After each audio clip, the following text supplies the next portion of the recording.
Hello, beautiful. How are you doing today? If you're anything like me right now, what I need is to take a breath. Actually, to take multiple breaths and to exhale profoundly. In the world that we are today, the pressure that is being put on us is immeasurable. And it's coming on all fronts, right? It's in politics and in the wars that are being waged, and it's in the crisis that we feel and that we are being threatened with. It's this fear that is kind of, that is permeating the air right now.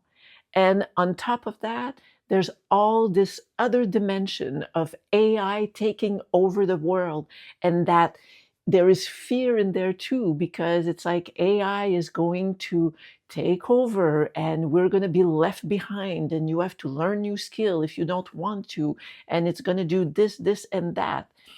And then another place that the pressure comes to, and I would say the confusion as well, is all this talk about moving from 3D to 5D and the ascension.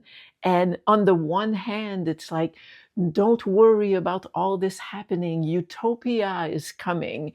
And on the other side of this, it's telling us, oh, but if you don't want to be left behind, you must do this, and this.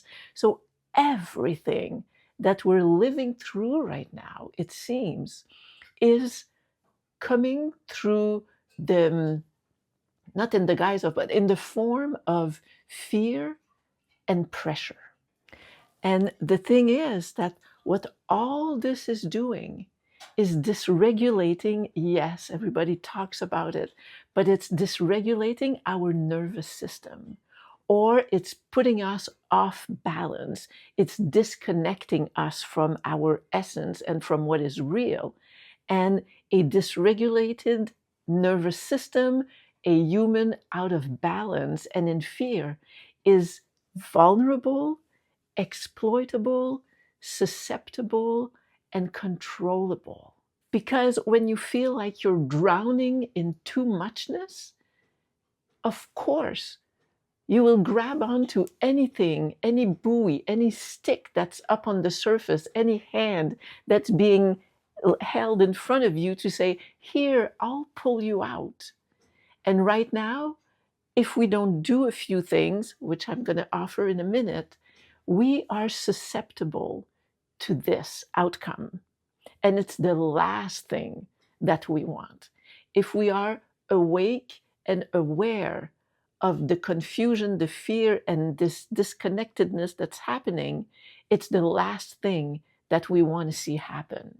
And that's part of our, flailing and trying everything we can because we feel it happening and we don't want it to. And the truth is, we must. I know it's like another way of putting pressure, but we must get ourselves out of this fear and this fight or flight and this sense of urgency that we are constantly feeling. And some of the first things, the first steps that we can take to achieve that, to get to that point, is to, one, it's to remember that we're not doing it wrong. Whatever it is that we're doing, we're not doing it wrong. When you think about it, like, where did this idea of doing something wrong, of taking the wrong path for a while, of trying out something that doesn't work, or failing at something is wrong, and it's something to be ashamed of? I mean, doing things wrong, trial and error, is actually how we evolve. It's growth. It's how innovations come to be. It's how we create. It's by doing something wrong. So, number one, we have to get away from the idea about anything that we're doing it wrong. We are doing the best we can.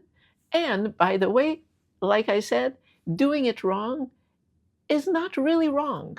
So First, let's just take this first breath and think, however I'm handling my life right now, I'm not doing it wrong.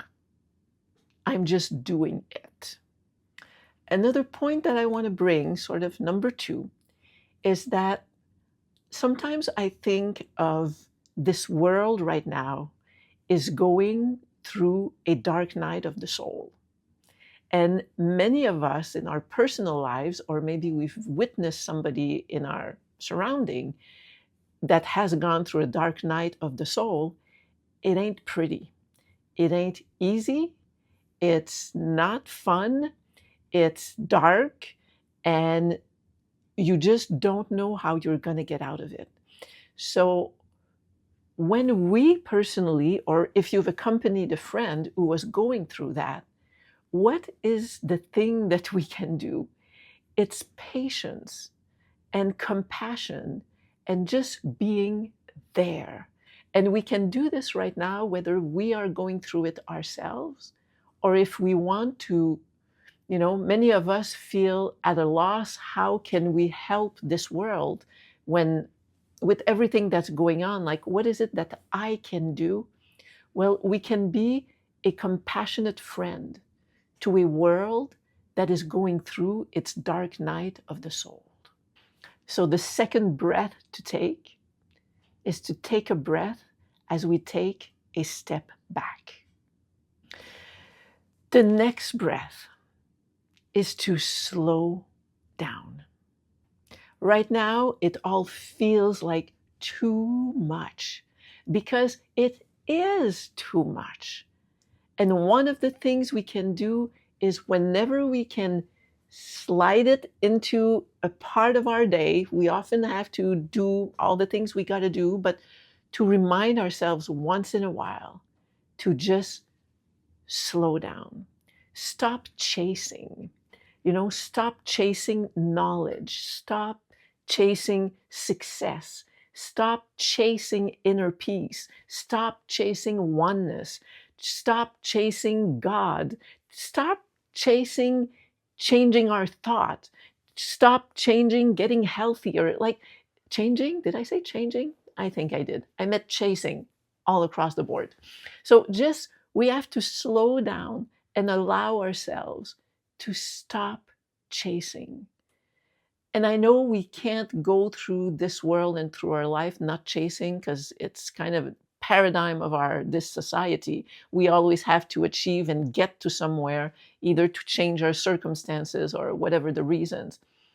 But once in a while, at least to be aware that we are in chasing mode already puts a little bit of air, a little bit of space. Daylight is the word I'm looking for. It puts a little bit of daylight between our beingness and our chasing. So, third breath, slow down, be aware of the chasing. And if you can, stop chasing for just a little bit.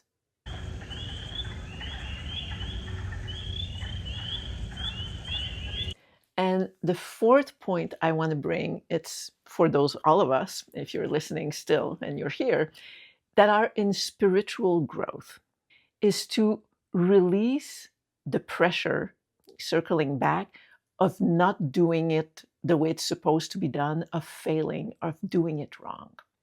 Here are some truths. I will claim them as truth.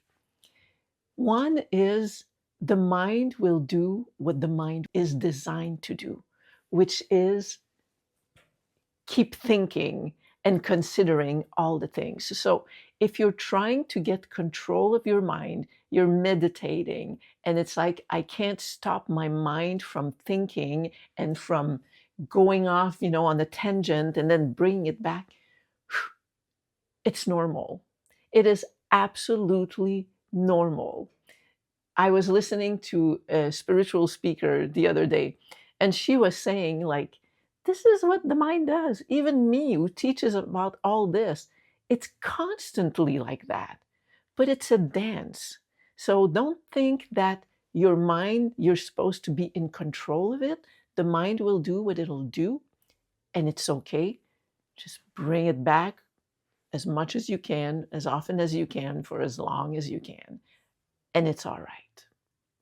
And along the same lines, it's like the idea that sometimes we listen to guided meditations or visualization, and many of us, me included, I have a really hard time, very hard time, actually visualizing what these voices are telling me to do.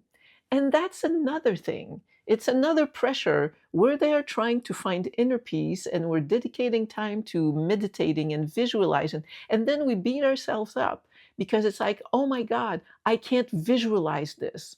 Or, feel the presence of God, feel the oneness, feel the life force moving through you. And it's like, I'm trying, but I can't feel it. It's like, it's okay. It's omnipresent.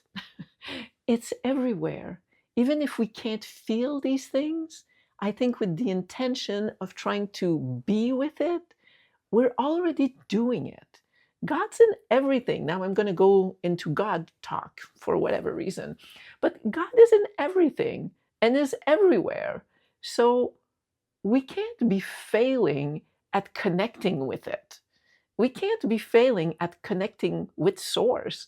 We can't be failing at connecting to the field because we're bathing in it. So another place to just relieve some pressure. So my message today, I really wanted to offer what I need these days is this idea that we're not doing it wrong, we're not failing, and let's take a breath. Take a breath, remembering we're not doing it wrong, and even if we are, there is no such thing as doing it wrong. Two, to step back and take a breath and observing the world being in a crisis, in the dark night of the soul. And then taking a breath and slowing down once in a while. And the same thing, breathing and relieving the pressure of all the personal growth directives that we are being told how we're supposed to reach a certain point, to find God, to find inner peace, to ascend, to be in the 5D reality, when we are living and doing life and feeling this stuff that is happening. And I want to end by saying, if you're feeling some or all of these things that I've mentioned, it's because you are one of the courageous ones.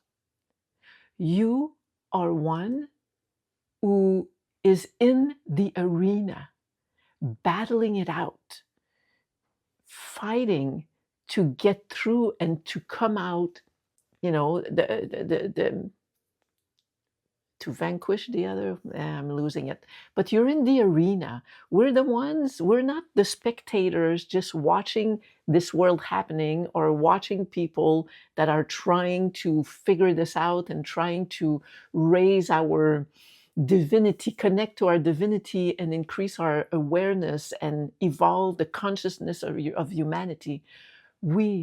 If you're feeling this, you are in the arena and you are actually doing it. And yes, you're exhausted. Yes, you're bruised.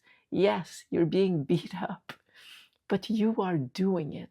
You are actively in the field working at, I think it's the arena of those of us who are fighting for humanity.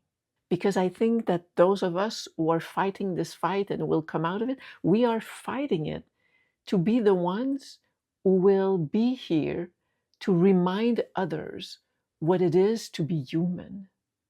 This connection, this disconnection that is going on all around. We are the ones doing the work right now to maintain those values and to keep humans connected to something that is greater than the theater of what is going on right now in the 3D difficult reality. We are the ones doing the work to merge the divine and the higher consciousness to our humanity. So don't give up. We all feel like giving up sometimes these days. I know I do. But don't give up. It's not time to give up. Keep doing this. We're in this together, and we're doing something really important. Let's just allow ourselves time to breathe, to breathe, to breathe, to feel life. Bye. By the way, leave some comments, like, support the videos, share. All these things are helpful, and I love, love, love to hear from you. Okay, bye again. Have a great day. See you soon.